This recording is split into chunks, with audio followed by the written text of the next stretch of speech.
اللهم صل على سيدنا محمد وعلى آل سيدنا محمد كما صليت على إبراهيم وعلى آل إبراهيم في العالمين إنك حميد مجيد.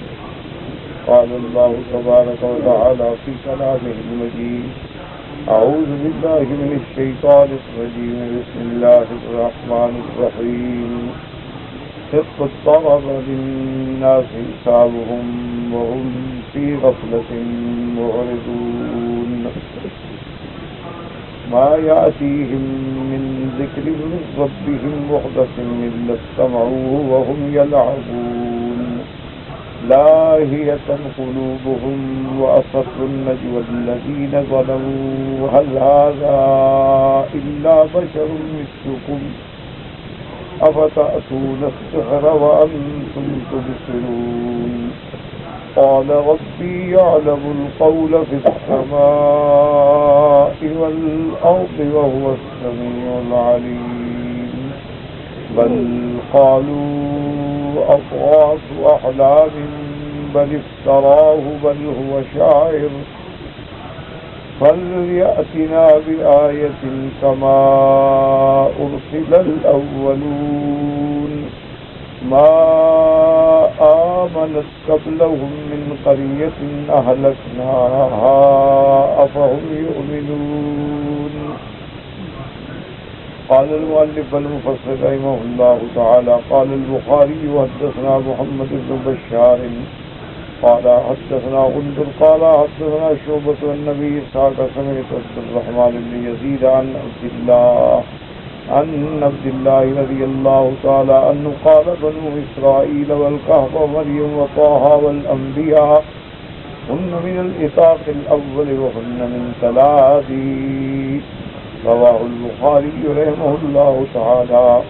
اب مفسر رحمۃ اللہ علیہ ارشاد فرماتے ہیں کہ امام بخاری نے اس سند کے ساتھ سمعت عبد الرحمن بن یزید عن عبد اللہ، اور یہ قاعدہ ہے محدثین کے نزدیک اگر عبداللہ کو صرف عبداللہ ذکر کریں تو مراد عبداللہ ابن مسعود ہوتے ہیں.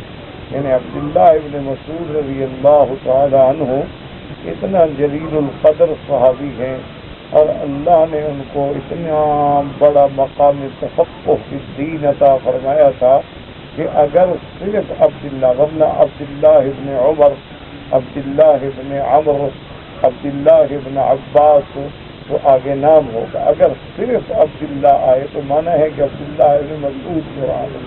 حضرت عبداللہ ابن مسعود رضی اللہ تعالیٰ عنہ فرماتے ہیں کہ سورۃ بنو اسرائیل، سورۃ کہف، سورۃ مریم، سورۃ طٰہٰ، سورۃ انبیاء ہن من الإطاق الاول، یعنی سب سے پہلے اترنے والی صورتیں ہیں کیونکہ یہ ساری سور مکیہ ہیں. اور اوائل ما انزل علی رسول اللہ صلی اللہ علیہ وعلی آلہ واصحابہ وسلم تسلیما کثیرا. اور فرمایا وہن من تلادی، اور میری کمائی، تلادی کا معنی میرا سرمایہ، یعنی میری کمائی جو ہے ساری زندگی کی وہ گویا یہی صورتیں ہیں کہ ان کے اندر جو اللہ تبارک و تعالی نے عبر رکھی ہیں، اللہ تبارک و تعالی نے جو حکمتیں رکھی ہیں، وہ اللہ تبارک و تعالی کے کلام میں عظیم الشان میں حکم جمع ہو گئی.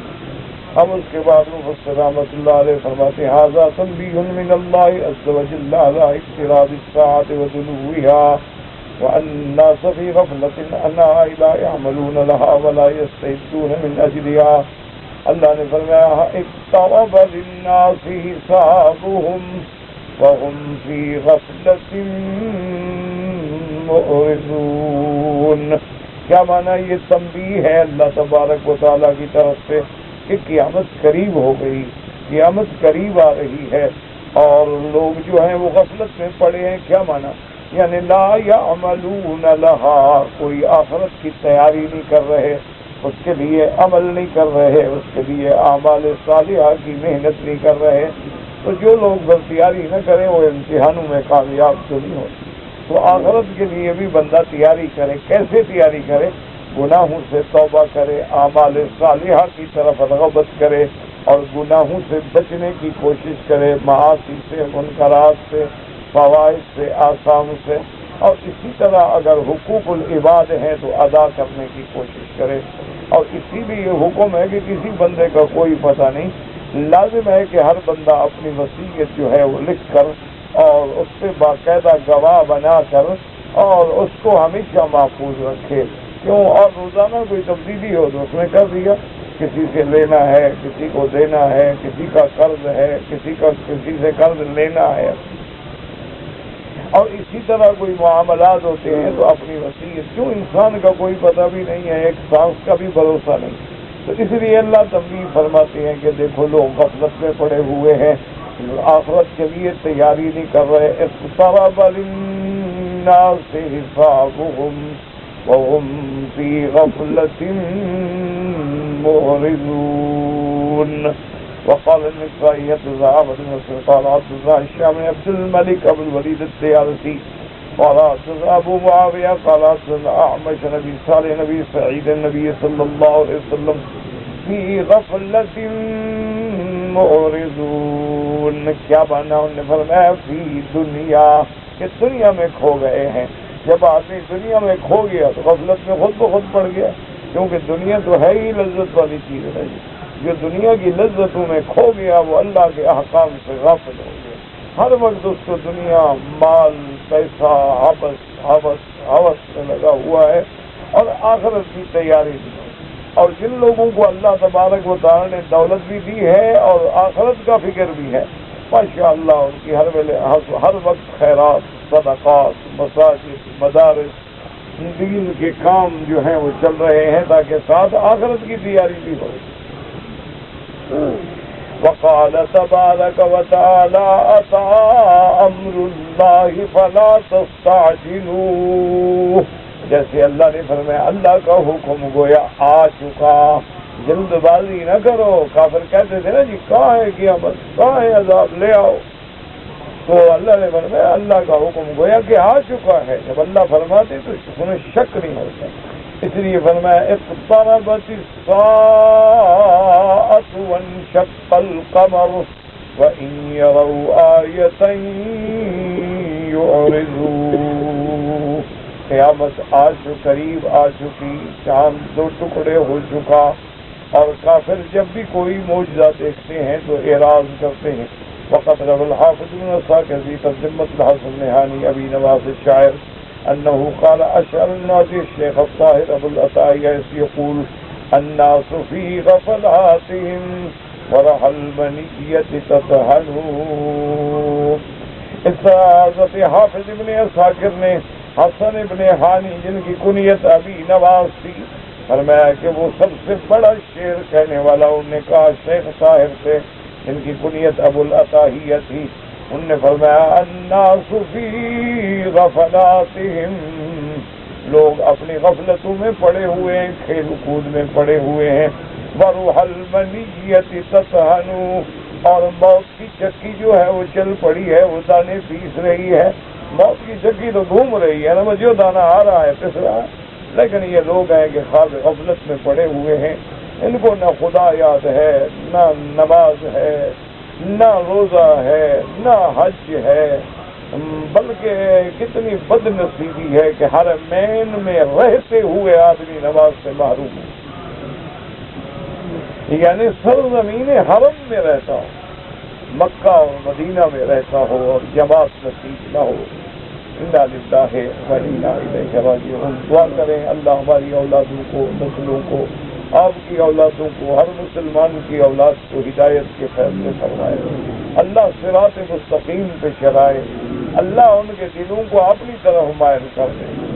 اللہم حبب الیہم الایمان، کتنا پیاری دعا، اللہم حبب الیہم الایمان وزینہ فی قلوبہم وکرہ الیہم الکفر والفسوق والعصیان، اللہم اجعلہم من الراشدین۔ دعا مانگا کریں، کیونکہ کوئی گھڑی ہوتی ہے رحمت کی، بس آدمی کی زبان سے لفظ نکلتا ہے کام بن جاتا ہے، تو اس لیے اولادوں کے لیے، گھر والوں کے لیے، بچوں کے لیے، اور ان سے غلطیاں ہوتی ہیں ان کو درگزر کریں، ان کو معاف کریں، معافی کے بغیر گاڑی نہیں چل سکتی. ہم جس دور میں گزر رہے ہیں نا، یہ برداشت کا دور ہے، اس میں برداشت کرنا پڑے. ہم چاہیں گے ہماری بیوی 100% ہمارے خیالات سے متفق ہو، مشکل ہے. ہم چاہیں گے ہماری اولادیں 100% ہماری فرمان پہ چلیں، بہت مشکل ہے. تو اس لیے تھوڑا لچک ہو آدمی میں، معافی کا جذبہ ہو. تم بھی تو ہر وقت اللہ سے معافی مانگتے ہو نا، معافی مانگتے ہو، دوسرے کو دینے کے لیے تیار نہیں، تو پھر اللہ ہمیں کیسے معاف کریں جب ہم کسی کو معاف نہیں کرتے؟ ہم کسی کی بات چھوٹی سی بھی ہو، غلطی ہو، زبانی کلامی تو معاف نہیں کرتے، اور اللہ سے کہتے ہیں یا اللہ آپ ہمیں معاف کر دیں.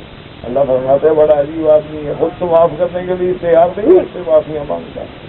اس لیے درگزر سے کام لیں، معافی سے کام لیں. وَإِن تَعْفُوا وَتَغْفِرُوا وَتَصْفَحُوا، کہ اللہ نے فرمایا معاف کر دو، درگزر کرو، اعراض کرو. اس کا معنی یہ نہیں کہ دین کی بات نہ کرو، دین کی بات بھی کرو، لیکن نرمی کے ساتھ، سختی کا پہلو اختیار نہ کرو. اور سب سے بڑی بات یہ ہے کہ رات کے آخری حصے میں بس اللہ کے دروازے پہ گر جاؤ اور دعائیں کرو، کیونکہ مومن کا ہتھیار جو ہے وہ دعا ہے. سلاح المؤمن الدعاء.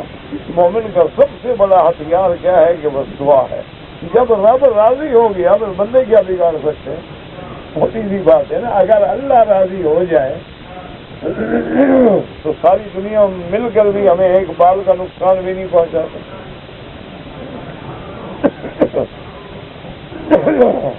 فقیل له من أين أخذ هذا، ان کو کہا گیا کہ اس شاعر نے یہ شعر جو ہے کہاں سے استدلال کیا؟ انہوں نے فرمایا اس آیت مبارک سے، من قول اللہ تبارک و تعالی اقترب للناس حسابهم وهم في غفلة معرضون. ورا في ترجمة عامر من طريق موسى بن عبيد العابدي عن عبد الرحمن بن زيد بن سلمة النبي عن رضي أنه نزل به رجل من العرب فأكرم عامر مصواه وكلم فيه رسول الله فجاءه الرجل وقال إني استقطعت من رسول الله واتني في العرب وقد أردت أن أقطع لك منه قطعة تكون لك ولعقبك من بعدك. فقال عامر لا حاجة في قضيتك، نزلت اليوم سورة أذهلتنا عن الدنيا. اب اس روایت مبارک میں آتا ہے عامر ابن ربیعہ کے قصے میں کہ ان نزل به رجل من العرب، عرب سے یعنی کوئی عرب ان کے مہمان ہوئے، تو حضرت عامر نے ان کا بڑا اکرام کیا، احترام کیا، اور حضور پاک کی خدمت میں بھی ان کے لیے سفارش. فجاءه الرجل، وہ آدمی پھر آیا، اس نے کہا کہ میں نے حضور پاک سے ایک وادی، زمین کی وادی مانگی ہے کہ وہ دے دیں تاکہ اس میں ہم کام کریں اور ہمارے قبیلہ اور ہمارے بچے کھائیں. حضور نے دے دی.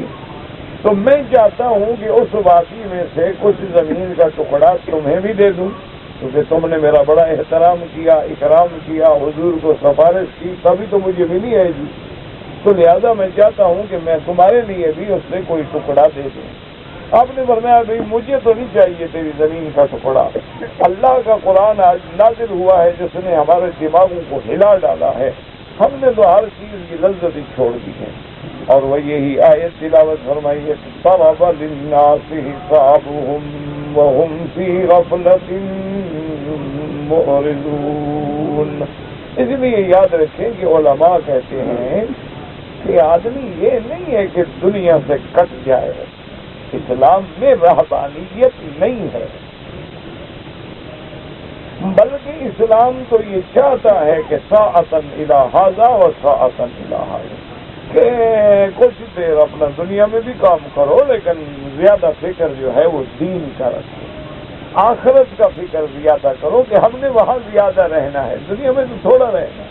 دیکھو نا اب ایک آدمی نے کسی جگہ 2 دن گزارنے ہوں، وہ زیادہ فکر نہیں کرتا، وغیرہ چھوڑو یار یہاں 2 دن رہنا ہے، کوئی ہوٹل لے لو یار، بچہ بڑا جیسا ملے لے لو، 2 دن تو ہے گزر جائے. اگر کسی آدمی نے 2 مہینے رہنے ہو، نہیں یار دیکھ بھال کی جگہ لینا، 2 مہینے رہنا ہے، ذرا ماحول دیکھنا، سڑک کیسی ہے، دائیں بائیں ہمسائے کیسے ہیں، اور کوئی خطرے والی جگہ تو نہیں ہے، سیف ہے، محفوظ ہے، تو فکر کرتا ہے. تو اس لیے جتنا آخرت میں رہنا ہے اس کا اتنا فکر کرو. یہ نہیں کہ دنیا چھوڑ دو، تجارت کرو، کاروبار کرو، رزق حلال کماؤ، رزق حلال کھاؤ، اچھا پہنو، اچھا استعمال کرو، گھر والوں کی عزت کرو، ان کو بھی اچھا کھلاؤ پلاؤ. اسلام اس سے منع نہیں کرتا، لیکن دین کو نہ بھول جاؤ، آخرت کو نہ بھول جاؤ، ساتھ ساتھ آخرت کا بھی فکر کرو. اسی لیے میں نے کئی دوستوں سے کہا، اور بعض کو اللہ نے توفیق بھی دے دی، ان کی سمجھ میں میری بات آ گئی، تو بعد میں انہوں نے مجھے خط لکھے کہ جی الحمدللہ آپ کے کہنے سے اللہ کی رحمت سے بڑا اچھا کام. میں کئی دفعہ یہاں رہنے والے ساتھیوں کو مشورہ دیتا ہوں، بھائی مدرسہ بنانا بڑا مشکل کام، یہ کوئی آسان بات نہیں ہوتی. مدرسہ بنائیں، پھر طلبہ آئیں، پھر ان کے رہنے کی جگہ، ان کا کھانا پینا، ناشتہ، کپڑا، لباس، کتابیں، بیماری، دکھ سکھ، جھگڑے، لڑائیاں، ایک بہت بڑا مسئلہ ہے.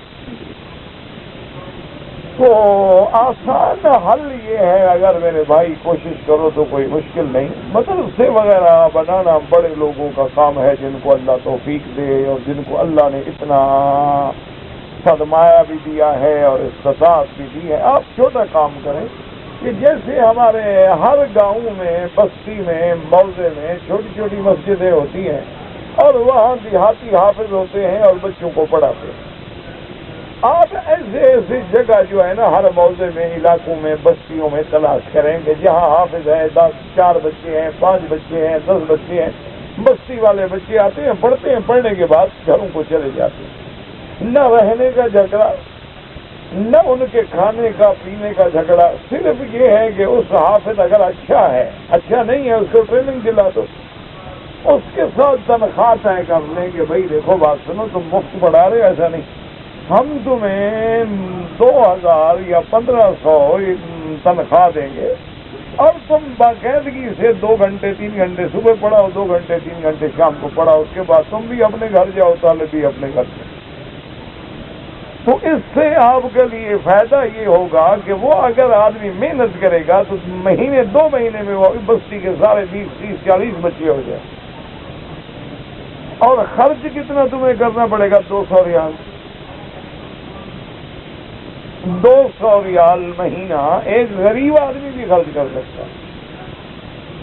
200 ریال کا 3000 روپے بن جائیں گے، اور 3000 روپے میں دیہات کے اندر بڑا اچھا حافظ پڑھانے والا مل سکتا ہے. دیہات کی چھوٹی چھوٹی بستیاں جو ہے نا، اس کو کہو تم اپنے گھر میں رہو، اپنی بستی میں رہو، اسی اپنی مسجد میں پڑھاؤ، تنخواہ ہم سے لو. لوگوں کی روٹیوں پہ اور مانگنے پہ اور صدقے پہ اور ہیلا صدقہ اسقاط پہ اور جنازے پہ اور کل خانی پہ نہ بیٹھے رہو. ہم تمہیں تنخواہ دیتے ہیں، تمہیں 1000 کے بجائے 2 دیتے ہیں، 2 کے بجائے 3000 دیتے ہیں. اور وہاں بستی کے 2 بڑے آدمیوں کو کہہ دو کہ خیال رکھیں کہ حافظ صاحب پڑھاتے ہیں کہ نہیں.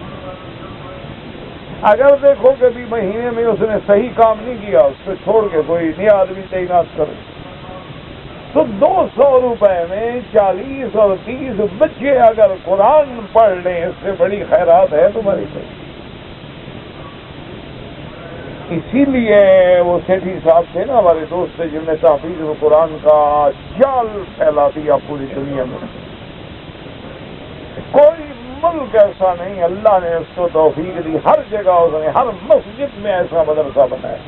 جہاں مسجد وہاں مدرسہ، جہاں مسجد وہاں مدرسہ. اور ان کا سسٹم بھی بڑا عجیب تھا.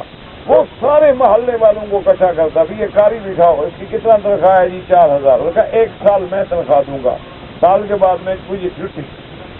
پھر محلے والے جانے تمہارا کام جائے. تو 1 سال میں بچے بھی اکٹھے ہو جاتے، قاری صاحب کی تنخواہ بھی بن جاتی، مدرسہ چل پڑتا. سیٹھی صاحب ایک اور مسجد میں، اور مسجد میں، اور مسجد میں. اس طرح اس نے جال پھیلایا. جس دن وہ فوت ہوئے ہیں، ان کی میت قبر میں بعد میں پہنچی، 70,000 قرآن ختم ہو گیا. بھائی ہزاروں مدرسے جو بنا گیا، ایک مدرسے میں 500 طالب، 400 طالب، 300. ایک قرآن پڑھنا کتنی دیر لگتی ہے؟ 30 آدمی بیٹھے ہوں، حافظ ہوں، طالب ہوں، ایک ایک پارہ پڑھنا ہو تو 15 منٹ میں قرآن ختم۔ یہاں 100 طالب بیٹھا ہو 100 پارہ ہو گیا، 200 طالب بیٹھے ہو 200 پارہ ہو گیا، 400 طالب بیٹھے 400 پارہ ہو گیا، کیا دیر تک؟ تو یہ کام ہے کرنے کا، زیادہ چکروں میں نہ پڑو۔ اللہ نے تمہیں توفیق دی ہے، ایک مدرسہ بنانے کی دیہات میں بناؤ، یہاں کوئی جاتا نہیں، وہ غریب ہیں، ان کے بچے محروم ہیں، ان کو کوئی علم پڑھانے والا نہیں۔ اب ہو سکے تو اس کو جب وہ بچے رواں ہو جائیں، چل پڑے، تو ان کو عقیدے کی کتاب چھوٹی سی پڑھا دو، نماز کی کتاب پڑھا دو، استاد ان کو کھڑے ہو کے نماز سکھا دے، نماز یاد کروا دے، دعائے قنوت یاد کروا دے، بس اتنا ہی کافی ہے، اس سے زیادہ آپ آگے نہ بڑھیں۔ آگے والا کام جو ہے وہ اور لوگوں کا کام ہے۔ تو اس طرح اگر ایک جال پھیلا دیا جائے تو اللہ تبارک، اب میں نے کئی دوستوں سے کہا اللہ کا شکر ہے، انہوں نے کہا جی ہم نے تو اپنے دیہاتوں میں اللہ کی رحمت سے مدرسے بنائے، کسی نے 2 بنائے، کسی نے 4 بنائے، کسی نے 3 بنائے۔ انہوں نے کہا جی ایسا کام چل رہا ہے کہ بعض مسجدوں میں تو 100 بچہ ہو گیا، ہمیں 2 3 کاری بٹھانا چاہیے۔ اب اچھا محلے والوں کو بھی پھر غیرت آ جاتی ہے، وہ کہتے یار یہ دیکھو ادھر سے بیچارہ اپنی تنخواہ سے جیب کاٹ کے 200 ریال ہر مہینے بھیجتا ہے، ہم بھی شرم کریں۔ تو وہاں بھی لوگ ابھر آتے ہیں اللہ پاک پر۔ اچھا جہاں انتظام ہو جائے تم اگلی مسجد کی طرف جاؤ، یہاں انتظام ہو جائے پھر تم دوسری مسجد ڈھونڈو جہاں انتظام نہیں ہے۔ تو یہ بڑا آسان کام ہے، مدرسہ بنانا بڑا امتحان ہے۔ ہم تو ساری زندگی پڑھتے رہے نا جی، طالب رہے، ابھی والد صاحب مرحوم کے بعد مدرسہ بنایا، ہمیں پتہ ہے کہ مدرسے کا کیا مسئلہ ہے۔ ایک ہم غیر حاضر وہاں رہتے نہیں ہیں، اور ماشاءاللہ جناب وہ ہر سال کام بڑھتا ہی جا رہا ہے اللہ کے شکر سے۔ ابھی انہوں نے کہا جی وہ مدرسہ پورا ہی نہیں ہوتا، چلو انہوں نے کہا جی طلباء اتنے ہو گئے ہیں الحمدللہ کہ اب مدرسہ یہ نہیں پورا ہوتا، یہ مدرسہ تو آپ بچیوں کے ذریعے بناتے ہیں، بنانے کے لیے مدرسہ اور بنائیں نئی جگہ پر۔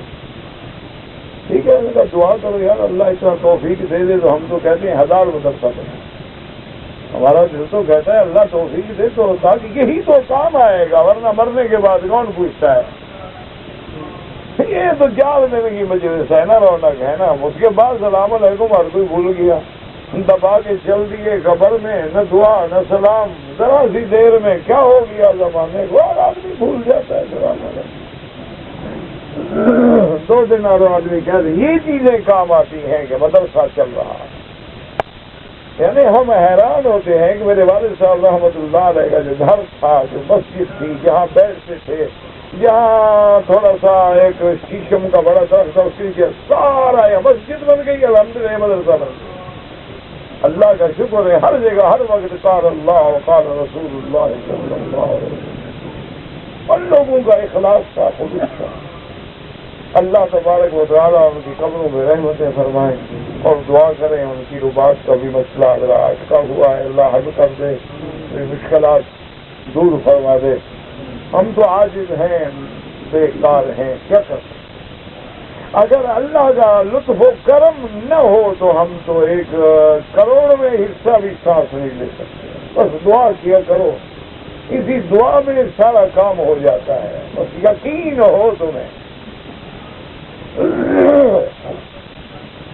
تو اس لیے میرا بھائی آپ یہ نہیں کہ دنیا میں کماؤ، کاروبار کرو، تجارت کرو، لیکن ساتھ دین کا فکر کرو۔ ثم أخبر تعالى أنهم لا يصغون إلى الوحي الذي أنزل الله على رسوله صلى الله عليه وسلم، والخطاب مع قريش شابههم من الكفار۔ اس کے بعد اللہ فرماتے ہیں کہ یہ لوگ ایسے بدبخت ہیں کہ جو ہم نے قرآن اتارا، وحی اتاری، اس کی طرف یہ کان بھی نہیں دیتے، سنتے بھی نہیں میرے پیغام، میرے نبی کی زبان مبارک سے۔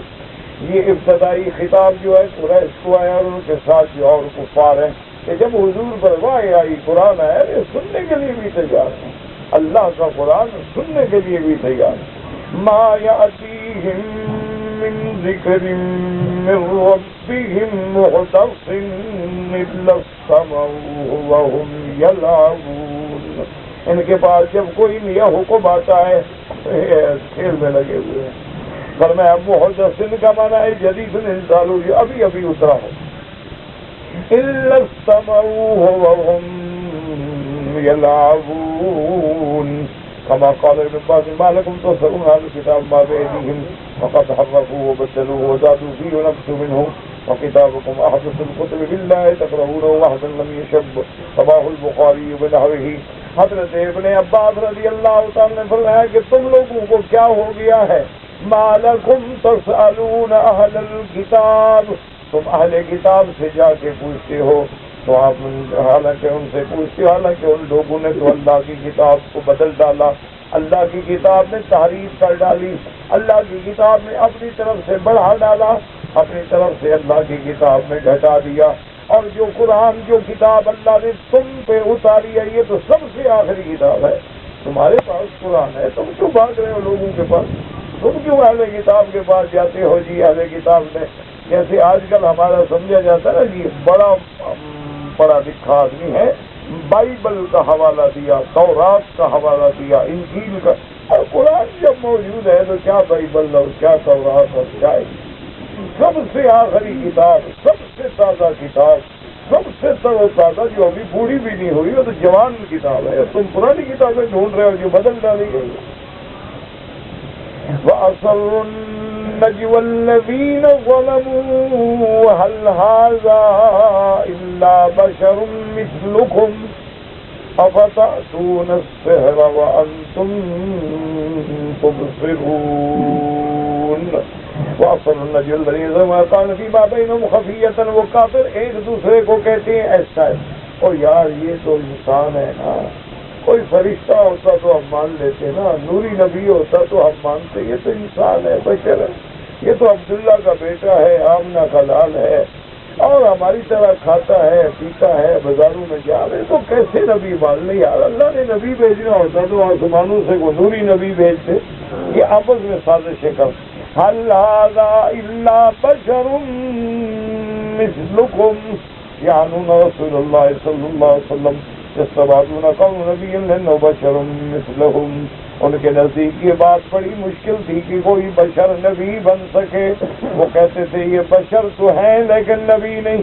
وَكَيْفَ تَصَلُّوا اللہ نے بندوں میں سے ان کو کیوں نبوت کے لیے چن لیا ہے.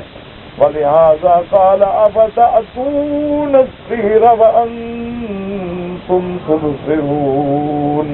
أَفَتَتَّبِعُونَهُ وَتَقُولُونَ بِآيَاتِ السِّحْرِ يَرَوْنَهُ سِحْرًا.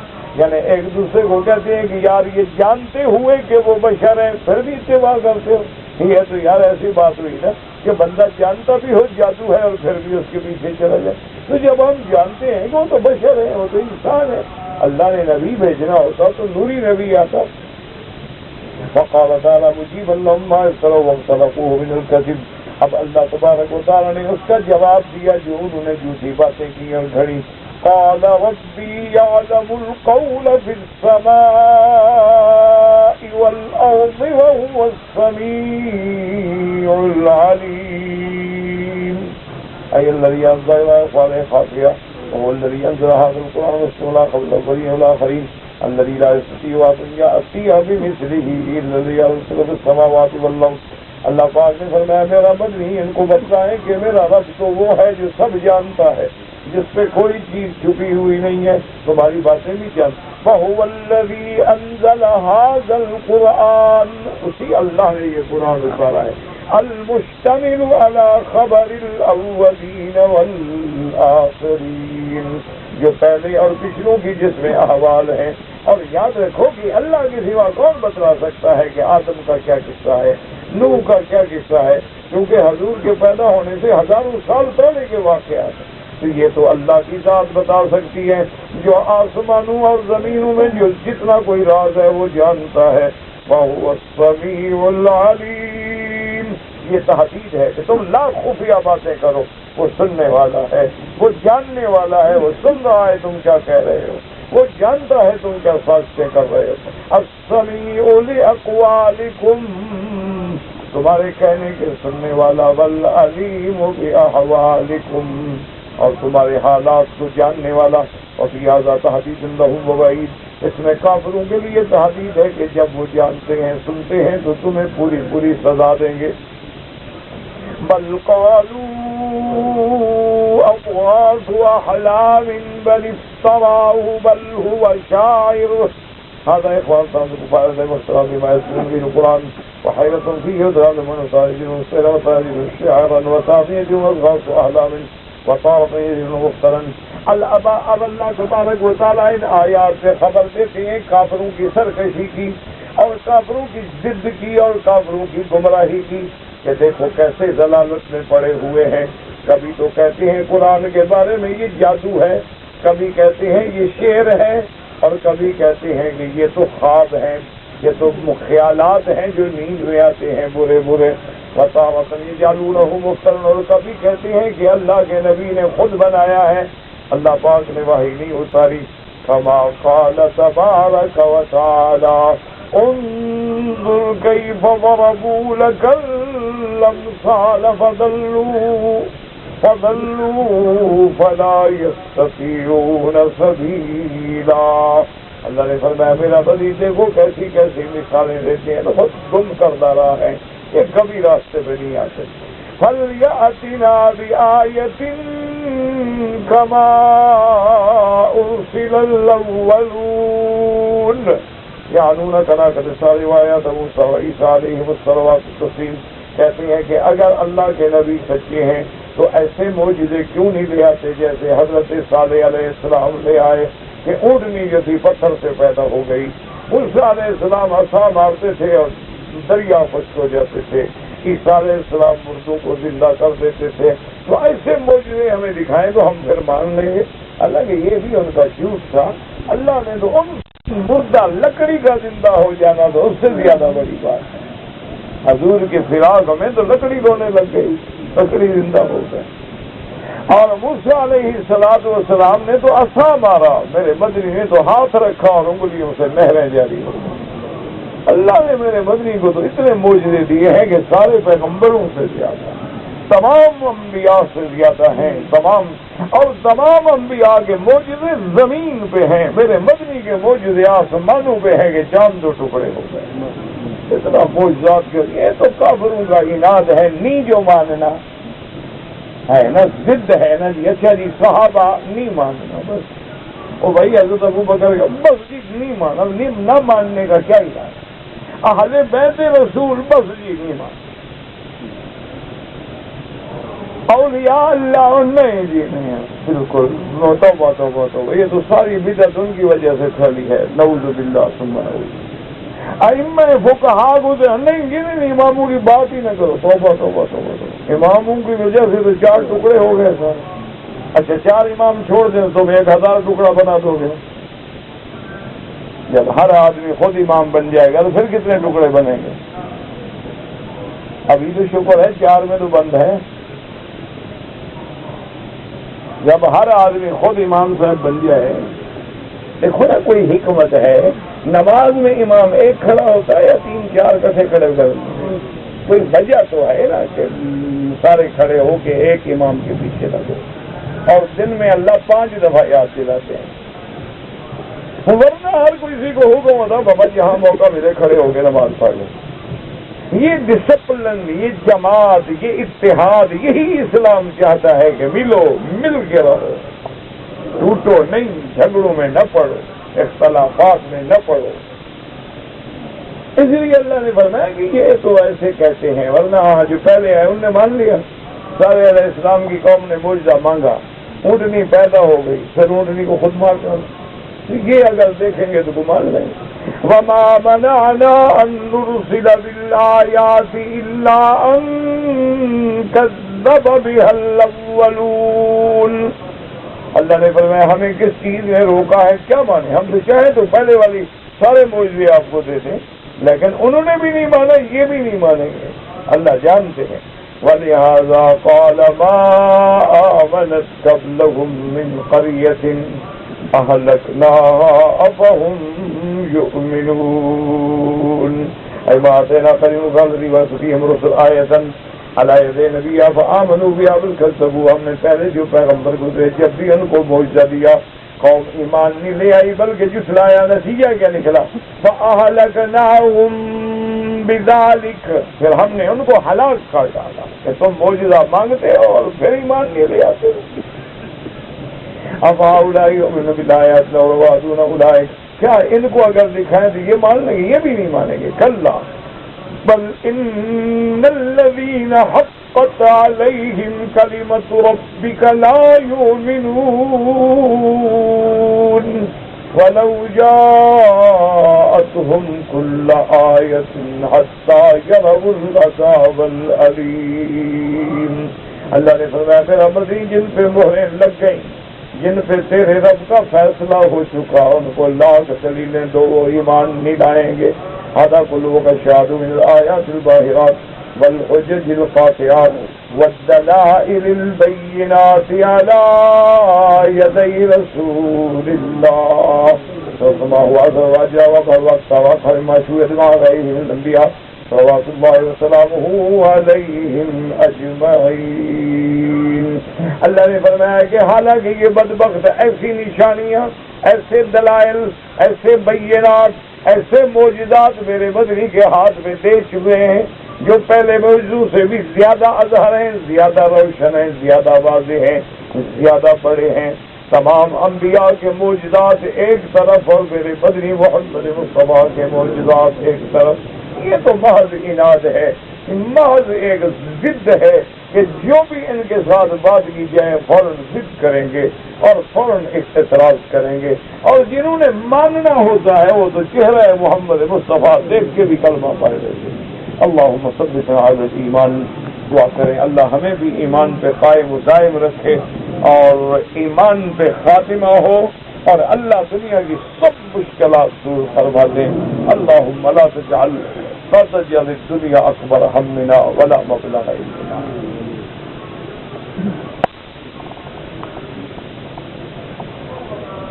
کہتے جی کہ ہم نے ایک ٹکڑا لیا ہے زمین کا، لیکن ہماری نیت یہ ہے کہ ہم نے تجارتی طور پہ لیا ہے، یعنی ہم بیچیں گے یا بنائیں گے یا فروخت، تو اس کی زکوٰۃ دینی ہو. جو پلاٹ آپ اپنا گھر بنانے کے لیے لیں یا جو گھر بنا لیں یا بنا رہے ہیں، نیت ہے ہم نے رہنا ہے، اس پہ زکوٰۃ نہیں ہوتی. لیکن جو پلاٹ آپ نے تجارتی بنیادوں پہ لیا ہے تو اس کی ہر سال مارکیٹ ویلیو کے مطابق زکوٰۃ دینی ہوگی. مثلا آپ نے پلاٹ خریدا تھا 2 لاکھ میں، آج ہو گیا 3 لاکھ کا، تو آپ 3 لاکھ کی زکوٰۃ دیں. یعنی کہ ہم نے 2 لاکھ میں لیا تھا، اچھا اگلے سال وہ 5 لاکھ کا ہو جاتا ہے تو آپ 5 لاکھ کی زکوٰۃ دیں.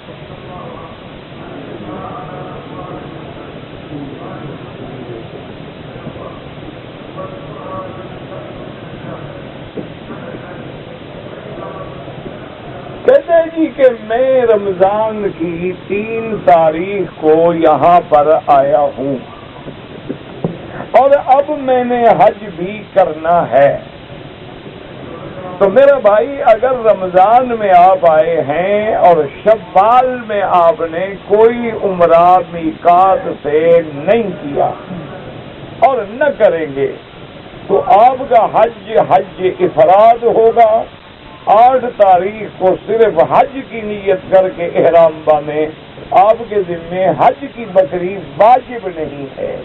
اللہ پیسے دے تو 100 کر دو، لیکن حج میں کرنا واجب نہیں ہے. آپ نہیں کریں گے تو کوئی جرمانہ نہیں، بس آپ 10 کو آگے کنکری ماریں گے، بال منڈوائیں گے اور احرام کھول دیں. تو اس لیے حج مفرد والوں پر حج کی بکری واجب نہیں ہوتی. حج تمتع ہو یا حج قران تو بکری دینا واجب ہوتا ہے. اگر نہیں دیں گے تو پھر ایک بکری اور ان کو دم دینی پڑے گی. لیکن اگر صرف حج ہے، حج افراد، حج مفرد مانا اکیلا حج جس میں عمرہ نہیں ملایا گیا، تو اس پر بکری واجب نہیں ہوتی. لیکن ایک مسئلہ یہ بھی سمجھ لیں کہ جو قربانیاں ہم ہر سال اپنے ملک میں کرتے ہیں وہ الگ چیز ہے. دیکھو نا، اگر ہم حج پہ نہ آئیں پھر بھی تو اپنے ملک میں قربانی کرتے ہیں کہ نہیں کرتے؟ تو وہ قربانی علیحدہ ہے، یعنی وہ الگ ہے، حج کی بکری الگ ہے.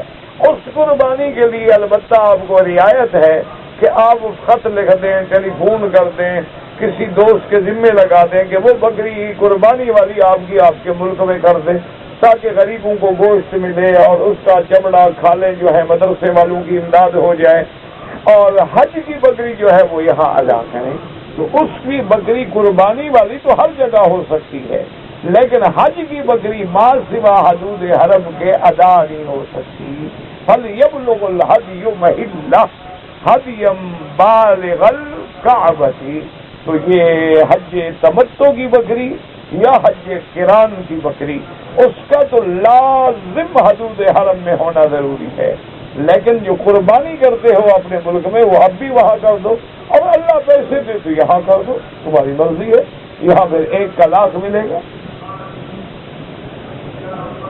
ایک آدمی نے عصر کے بعد طواف کیا، اس کی 2 رکعت جو ہیں اس نے مغرب کی اذان ہونے کے بعد پڑھ لی، ٹھیک ہے، غروب ہو گیا نا، سورج کا غروب ہو گیا۔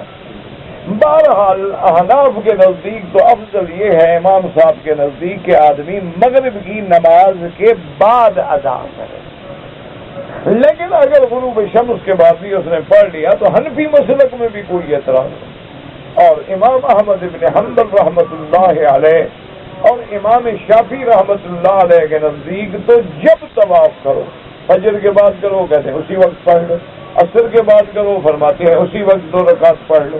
ان کے نزدیک تو حرم میں کوئی وقت منع کا مکروہ کا ہے ہی نہیں، صرف امام صاحب کے نزدیک اوقات مکروہ میں نہیں پڑھنا چاہیے۔ وہ فرماتے ہیں فجر کو طواف کرو تو سورج نکلنے کے بعد پڑھو، اور عصر کے بعد طواف کرو تو مغرب کے بعد ادا کرو۔ بہرحال یہ ائمہ کی تحقیق ہے، اور یاد رکھو کہ تمام ائمہ جو ہیں وہ متبع ہوتے ہیں سنت رسول اللہ۔ اب ایک اللہ نے آپ کو عقل بھی دیا ہے، دیکھو نا، مثلاً آپ نے طواف کیا فجر کے بعد، آپ نے اس کی 2 رکعت پڑھی ہیں سورج نکلنے کے بعد، تو اب کوئی حدیث آپ کی مخالف ہے؟ کوئی قول مخالف ہے؟ کوئی نہیں۔ اگر آپ نے پہلے پڑھی تو جب ایک روایت تو ہے نا کہ فجر کے بعد نماز نہ پڑھو جب تک سورج نہ نکلے، تو ایک گنجائش نکل رہی ہے، لیکن ایک حدیث تو کھڑی ہے نا منع والی۔ اگر ہم ایسے وقت میں پڑھیں گے کہ جہاں کوئی بھی قول ہماری مخالفت نہ کرے، سب کے نزدیک صحیح ہو، تو وہ زیادہ بہتر بات ہے نا۔ ایک ٹھنڈے دل سے سوچیں کہ عصر کے بعد کیا ٹھیک ہے، جنہوں نے پڑھی ہے اللہ قبول فرمائے، ہم ان کی مخالفت نہیں کرتے، نہ ہم ان کو برا کہتے ہیں، انہوں نے بھی ایک امام کے قول پہ عمل کیا ہے، اور اس کے بعد بھی ایک حدیث مبارک ہے کہ لوگوں کو منع نہ کرو، جب چاہیں نماز پڑھیں اور جب چاہیں طواف کریں، وہ اس حدیث کو لیتے ہیں۔ امام صاحب لیتے ہیں کہ بھی فجر کے بعد کوئی تب نماز نہیں جب تک سورج نہ نکلے، عصر کے بعد کوئی نماز نہیں جب تک کہ سورج ڈوبے نہ۔ وہ اس حدیث کا جواب دیتے ہیں کہ بھی یہ تو محاوراتی بات ہے، جیسے کسی کو کہو کہ خدا کے بندے مسجد کا دروازہ کیوں بند کر دیتے ہو، کھلا رہے، جو بھی چاہے نماز پڑھے جب چاہے نماز۔ اس کا معنی یہ تو نہیں ہوتا کہ فجر کی نماز دوسرے کو پڑھ لے، دوسرے کی فجر کو پڑھ لے، نماز تو اپنے اپنے اوقات میں پڑھے گا۔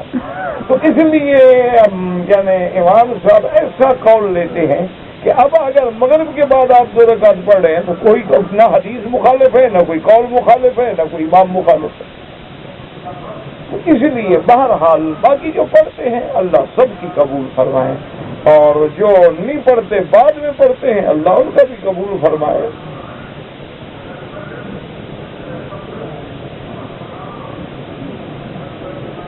کہتے ہیں جی کہ اگر ایک عورت نے میقات سے احرام باندھا، پاکستان سے آتے ہوئے عمرے کا طواف کر لیا، صفا کسی وجہ سے نہ کر سکے، اب دیکھو سوال، صفا کسی وجہ سے نہ کر سکے، بالکل نہ کرے، کچھ کرے کچھ نہ کرے، کچھ بھول جائے، اب کس بات کا جواب دوں؟ نہ بالکل نہ کرے والا جواب دوں، آدھا کرے آدھا نہ کرنے والے کا جواب دوں، بھول جانے والے کا جواب دوں، پھر بال بھی نہ کٹوائے اس کا جواب دوں، کس بات کا جواب؟ لا حول ولا قوت الا باللہ العلی العظیم۔ یاد رکھو اگر اس عورت نے صفا مروہ نہیں دوڑا ہے، اور بال بھی نہیں کٹوائے ہیں تو دم پڑ گئی، بال بھی کٹوائے، صفا مروا بھی دوڑے اور دم بھی ادا کرے۔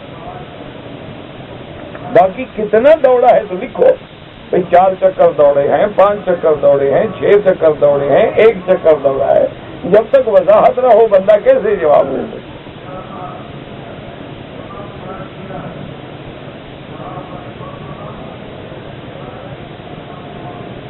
میرا ایک دوست ریاض سے آیا تھا، دوران طواف اس کی ملاقات ایک لڑکی سے ہو گئی، اس نے طواف مکمل نہیں کیا، چلا گیا۔ ماشاء جب لڑکی مل گئی پھر کیا کرتا؟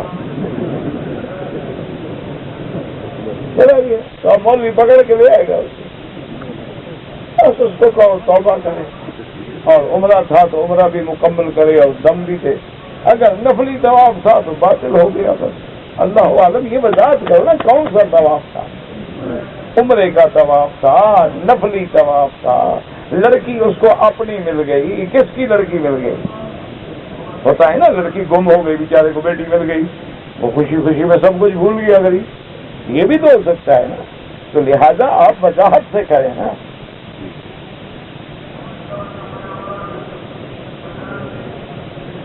کہتے تھے کہ اللہ کہاں ہے؟ الرحمن علی العرش استویٰ، جو قرآن کہتا ہے کما یلیق بشانہ۔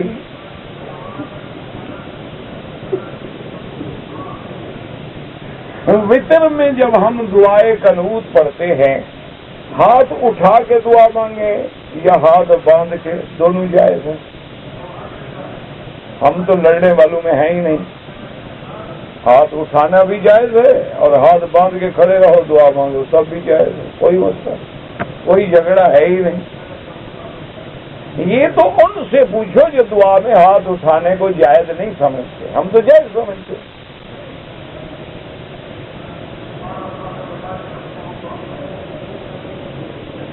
کہتے ہیں جی کہ ہمارے ملک میں جب تکبیر ہوتی ہے تو 2 دفعہ کہتے ہیں، جیسے اذان ہے اللہ اکبر اللہ اکبر اللہ اکبر اللہ اکبر، اور یہاں 1 دفعہ، دونوں حدیث میں ثابت ہے، 1 دفعہ بھی ثابت ہے، 2 دفعہ بھی ثابت ہے۔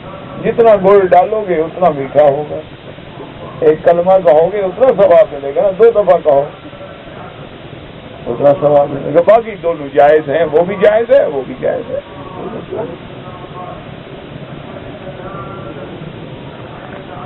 کن کن رشتوں کے افراد کے بجائے عمرہ کیا جا سکتا ہے؟ جو بھی رشتہ دار کہیں کر لو، کوئی بھی رشتہ دار ہے، وصیت کی اس نے کر سکتے، والدین کے لیے کر سکتے ہو، دادا دادی نانا نانی سب کے لیے کر سکتے۔ نفل عبادت ہے جس کے لیے چاہو۔ نفل حاجات ہر نماز پہ پڑھیں یا ایک وقت میں، تمہاری مرضی ہے۔ 2 رکعت نماز پڑھ کے اللہ سے دعا مانگو، یہی نماز حاجت ہے۔ ہر نماز کے بعد مانگو، چاہے دن میں 1 دفعہ مانگو چاہے 2 دفعہ مانگو۔ کہتے ہیں جی کہ جمعۃ المبارک میں 2 فرض تو امام کے پیچھے پڑھ لیے، دوسرے 4 فرض پڑھیں، اور کیوں پڑھیں؟ جب امام کے پیچھے پڑھ لیے بعد نماز ادا ہو گئی، پھر 4 فرض کیا پڑھیں؟ یہ بعض لوگ پڑھتے ہیں احتیاطی، کہ جمعہ نہ ہو تو احتیاطاً ظہر ہو جائے، یعنی نہ ظہر ہو نہ جمعہ ہو، نیت جو دونوں میں نہیں، گڑبڑ تو ہو گئی نا۔ امام کے پیچھے جب جمعہ پڑھے اس میں تو تمہیں شک ہے، بعد میں جو 4 رکعتیں پڑھے اس میں تمہیں شک ہے، تو نماز تو دونوں نہ ہوئی۔ جب امام مل گیا، جمعہ پڑھ لیا، الحمدللہ، اللہ کا شکر کرو۔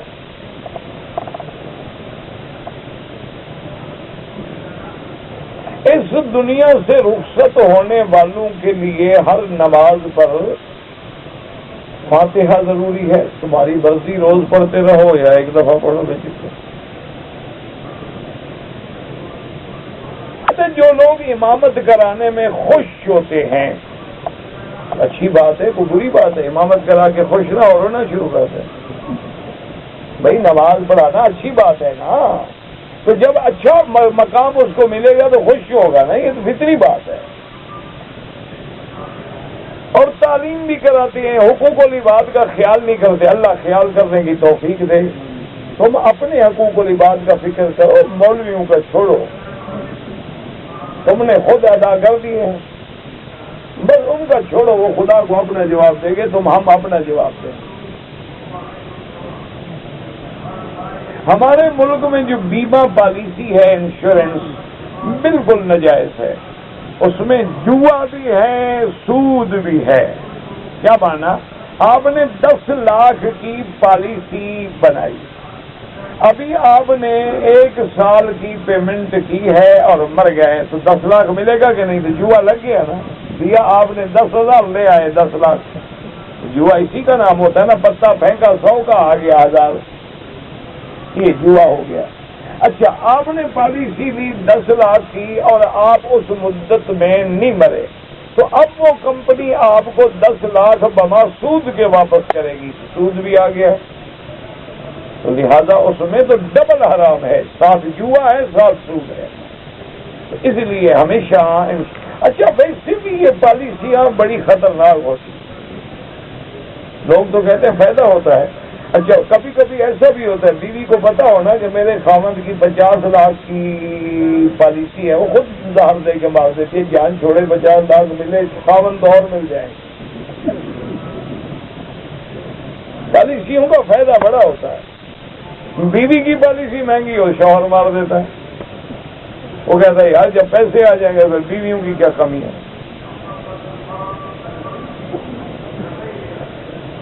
پرفیوم جس میں الکوہل ملا ہوتا ہے، دیکھو ایک ہے تقوی، وہ تو یہ ہے کہ استعمال نہ کرو، ایک ہے فتویٰ، بعض علماء متاخرین کہتے ہیں کہ جائز ہے، کیونکہ وہ اپنی اصلی حالت میں نہیں رہتا، اس کی حالت بدل جاتی ہے۔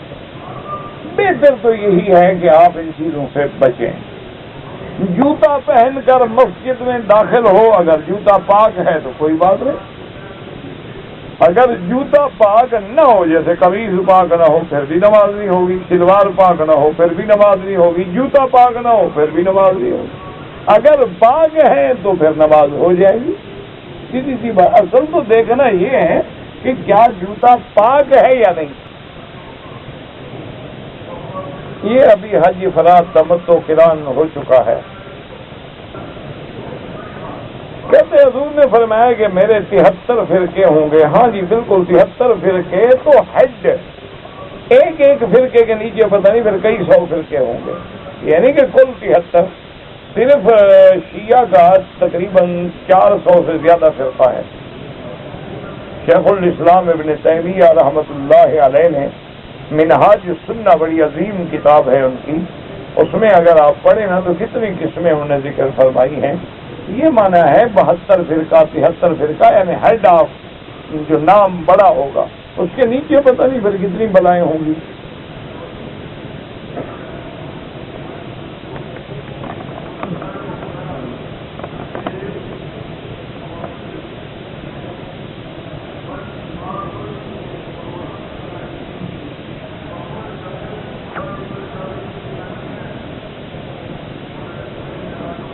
بہرحال میرا بھائی بات یہ ہے کہ اگر آپ کے بچے پیدا ہوتے ہیں اور وہ تھیلیسیمیا جو نقص خون کی ایک بڑی خطرناک بیماری ہے، جس میں آدمی کو ہر مہینے میں 2 مہینے میں خون دینا پڑتا ہے، ایسی بیماری ہے تو آپ اپنی اولاد میں وقفہ کر سکتے ہیں، لیکن جب حمل ٹھہر جائے نا جی، یعنی حمل استقرار پکڑ جائے اور اس پہ اتنی مدت 8 سے 12 ہفتے بھی گزر جائیں تو پھر اس سے بہتر ہے کہ آپ وقفہ کرنے روک لیں، بس۔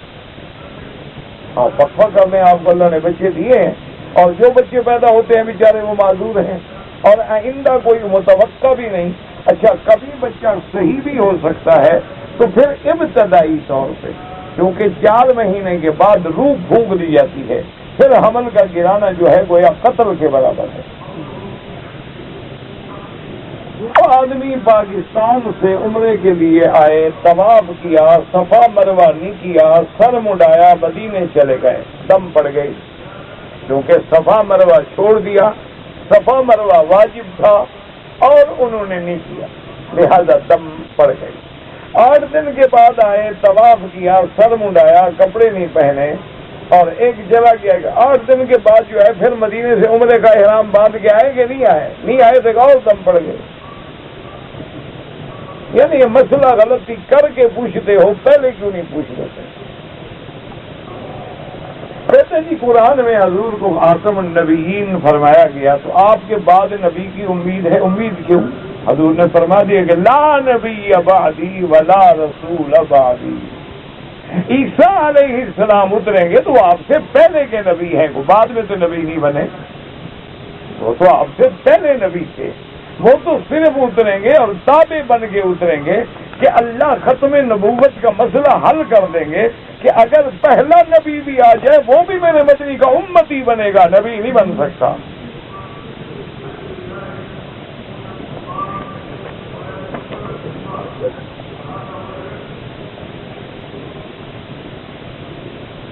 ایک عورت نے مدینہ منورہ سے احرام باندھ لیا، اس کو حیض آ گیا، اسی رات فلائٹ تھی، وہ عمرہ کیے بغیر چلی گئی، اب اس سے دم بھی پڑ گئی اور جب اللہ توفیق دے عمرہ بھی قضا کرے.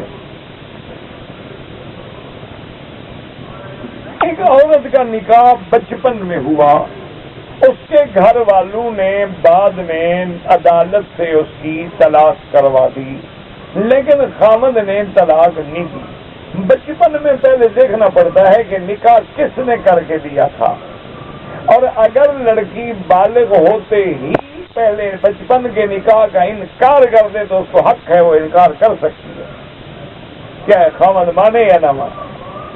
اگر بچپن میں نکاح ہو اور والد نے کر دیا یا چاچے نے کر دیا مثال کے طور پہ، اب جس دن لڑکی کو حیض آئے بالغ ہو اسی دن اس نے کہہ رہے مجھے نہیں نکاح منظور تھی، میرے ماں باپ نے کیا تھا، ختم ہو گیا. لیکن یہ نہیں کہ چند دن گزر جائے پھر کہے. باقی جو عدالتوں میں ڈگری ہوتی ہے، اگر عدالتی انگریزی قانون ہے تو اس کا تو اعتبار نہیں ہے، اسلامی قانون ہے تو اعتبار ہے. اگر ایک آدمی نے عمرہ کرنے کے بعد اپنے بال خود کاٹ لیے بالکل ٹھیک ہے، کوئی بات نہیں، خود کاٹ سکتا ہے.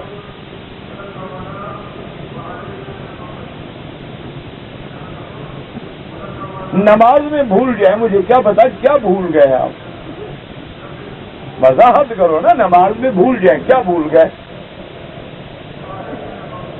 نماز جنازہ مسجد میں ہو سکتا ہے، افضل یہ ہے کہ مسجد کے باہر، لیکن یہاں مسجد الحرام جو ہے سارا مکہ مسجد ہے، تو لہذا کہاں لے جائیں؟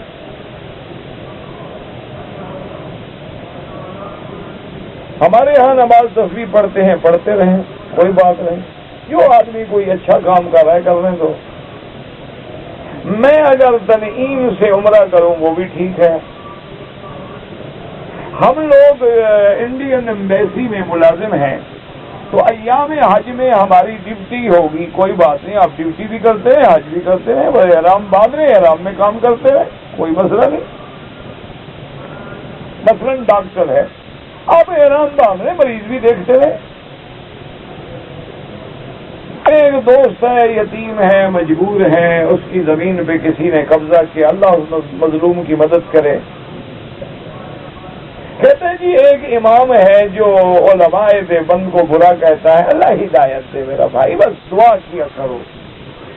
برا کہنے والے بہت ہوتے ہیں، اچھا کہنے والے کم ہوتے ہیں. کوئی ایسی بات نہیں، جو برا کہے نا جزاک اللہ خیر، بس دعا کرو اللہ ہدایت دے. اور یہ بھی ایک ضروری بات ہے کہ کوئی ہمیں برا کہنے والا ہو. اگر برا نہ کہا جائے تو ہم نبی کی سنت کیسے ادا کریں گے؟ حضور پاک اور سارے تعریف کرتے تھے یا مخالفت کرتے تھے؟ یہ تو ایک سنت ہے، طریقہ ہے. 4 آدمی اگر مانیں گے 200 گلا کرے گا.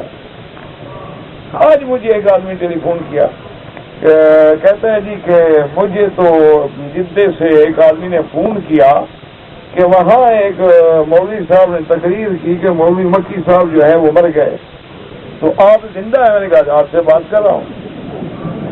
تو کہنے لگا میں تو اس وقت سے بالکل پاگل ہو گیا، خبر سن کے میرا دماغ نہیں کام کر رہا، مجھے آپ کا نمبر نہیں مل رہا تھا، تو ایسے آدمی کے خلاف اللہ اس کو جزا دے یار، کیا پتا کیا اس نے کیا کہا، سننے والے نے نہیں سمجھا۔ دیکھو نا، صرف کہنے والے کی غلطی نہیں بات ہوگا، سننے والا بھی نہیں سمجھتا۔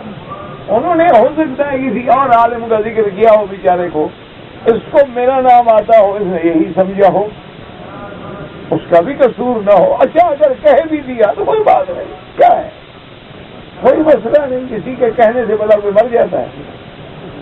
وہ ہمارے استاد تھے، وہ کہتے تھے کہ جب بچے تم پڑھتے ہو نا، تمہاری دعائیں منظور ہوتی نا تو استاد ایک بھی زندہ نہ رہے گا۔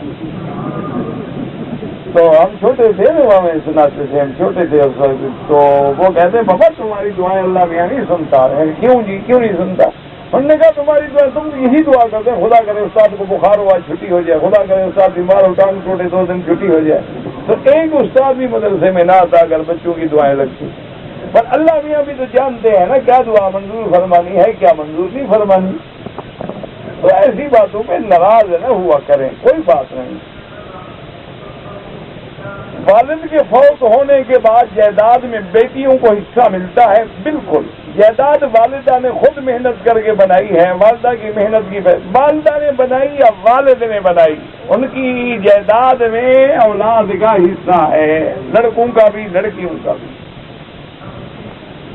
حج پر اگر ہم حج کریں تو بال منڈوانا جو ہے وہ سب سے افضل ہے، اس طرح پھروائیں جیسے میرے محبوب نے اس طرح پھروایا۔ اور اگر اس طرح نہ پھروائیں، بال بڑے ہیں تو اتنا بال کٹیں کہ چوتھا حصہ بالوں کا سارے سر سے کٹ جائے۔ مثلا دیکھو اتنا بال ہے تو اتنا بال سارے سر سے کٹے، یعنی کہ ٹک لگا ہے ادھر سے ادھر سے۔ اگر لڑکی کا نام بریرہ رکھا جائے کوئی بات نہیں ہے، باندھی تھی بریرہ بی بی عائشہ تھی۔ ایک آدمی نے بیوی کو طلاق دے دیا اور عدت گزرنے کے بعد اس نے ایک آدمی سے اس کی نکاح کرایا تاکہ وہ اس کو حلال کر دے۔ یہ کرانے والے پر نبی نے لعنت دی، لعن اللہ المحلل والمحلل لہ۔ حضور نے فرمایا جو حلال کر ہے اس میں بھی لعنت، جو اپنی بیوی پیش کر کے حلال کے لیے دے رہا ہے اس میں بھی لعنت۔ حلالے کا معنی یہ ہے کہ وہ عورت اپنے منشے سے دوسری شادی کرے اور پھر دوسرا خاوند مر گیا، یا اپنی خوشی سے طلاق دے، چاہے 10 سال بعد طلاق دے، 2 سال بعد طلاق دے۔ یہ تھوڑا ہے کہ کرائے کے لیے جی آج رات ذرا حلال کر دو، کوئی سانڈ رکھا ہوا ہے کرائے پر، یہ تو لعنت ہے دونوں پر۔